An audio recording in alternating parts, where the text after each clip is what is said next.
Ambala cantt में कांग्रेस प्रत्याशी परविंदर परी को लेकर एक तरफा माहौल बनता जा रहा है। हालात ये है कि परविंदर परी की जीत के लिए टीमें चुनाव मैदान में उतरी है और डोर टू डोर करके कांग्रेस के लिए वोट मांग रही है। वहीं दूसरी तरफ परविंदर परी को डोर टू डोर प्रोग्राम में लोगों का भी भरपूर समर्थन मिल रहा है। इतना ही नहीं, कुमारी शैलजा के चुनाव प्रचार में आने के बाद से कैंट में माहौल बदल गया है और हर किसी की जुबान पर परविंदर परी का नाम है। इतना ही नहीं, कैंट के अलग अलग एरिया में रखी गई जनसभाएं रैलियों में बदलती जा रही है। मंगलवार को परविंदर परी ने बोह से डोर टू डोर अभियान की शुरुआत की,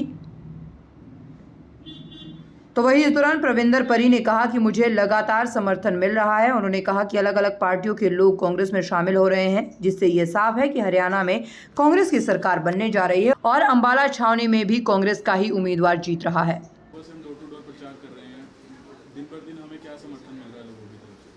देखो, जैसे मैंने पहले बोला, आपको पहले भी बताया मैंने कि दिन पर दिन जो कुनबा जो है कांग्रेस का बढ़ता ही नज़र आ रहा है। अलग अलग पार्टियों से लोग पार्टी छोड़ के कांग्रेस को के प्रति लोगों का प्यार बढ़ता जा रहा है। और ज्वाइनिंग की अगर बात करूं तो सैकड़ों की तादाद में हर रोज़ ज्वाइनिंग भी हो रही है। और इससे बिल्कुल क्लियर नज़र आ रहा है कि हरियाणा में भी कांग्रेस सरकार बनने जा रही है और अम्बाला में भी कांग्रेस का प्रत्याशी जीतने जा रहा है।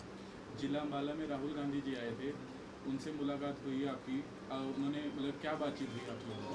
देखो, मैं बताना चाहूँगा कि बड़ी अच्छी बातचीत भी हुई। अम्बाला के बारे में, अम्बाला छावनी विधानसभा के बारे में भी चर्चा हुई। और सबसे अगर खुशी की बात बताऊँ कि जो अम्बाला में हुआ कि एक तरफ अम्बाला सिटी से कांग्रेस के प्रत्याशी लड़ रहे हैं और दूसरी तरफ उन्हीं की बेटी आज़ाद इलेक्शन लड़ रही है, तो जब मैंने ये बात करी, उनके समक्ष बात रखी, तो उन्होंने बोला कि कोई बात नहीं, मेरे को सब मेरी नॉलेज में है। इस इलेक्शन के बाद कड़ी से कड़ी कार्रवाई इस पर की जाएगी। राहुल गांधी जी और प्रियंका गांधी जी दोनों ने आपसे मुलाकात की, दोनों में अम्बाला में आपको क्या बदलाव दिखे उनके आने के बाद, आपकी मुलाकात के बाद? देखो, मैं जैसे बता रहा हूँ, जनता ने कहीं ना कहीं अब राहुल गांधी जी को भी मान लिया कि अगला प्रधानमंत्री जो है हमारे राहुल गांधी जी होने वाले हैं। और अब मैं तो वैसे भी बता चुका हूँ आपको कई बार कि जो डे बाय डे हमारा कुनबा बढ़ता जा रहा है। और कल से तो अभी तक मेरे को मुबारकबाद के कई फ़ोन भी आने शुरू हो गए हैं। और हमारा इलेक्शन तो एक तरफा ही होने जा रहा है। अब ऐसा लग रहा है कि भी इलेक्शन तो एक तरफा हो ही गया है। और कहीं ना कहीं अगर मैं मानता था कि जहाँ हमारी टक्कर जो थी, तो हम समझ रहे थे कि हमारा जो मुकाबला है वो बीजेपी के साथ है, आज ऐसा लग रहा है कि हम बीजेपी से भी काफ़ी आगे निकल गए। और जैसे आपने बोला आज़ाद वाला, तो कहीं मैं समझता ही नहीं, कहीं दौड़ में भी, कहीं रेस में भी हैं। वो अपनी ज़मानत बचाने, तो वही बहुत बड़ी बात है। तो कांग्रेस की कितनी सीटों की आशा करते हैं? देखो, कांग्रेस की, जैसे मैं बता रहा था, पहले ही बताया कि ये तो कांग्रेस की तो हवा मैं नहीं बता सकता कि ये तो कांग्रेस की तो आंधी चल रही है।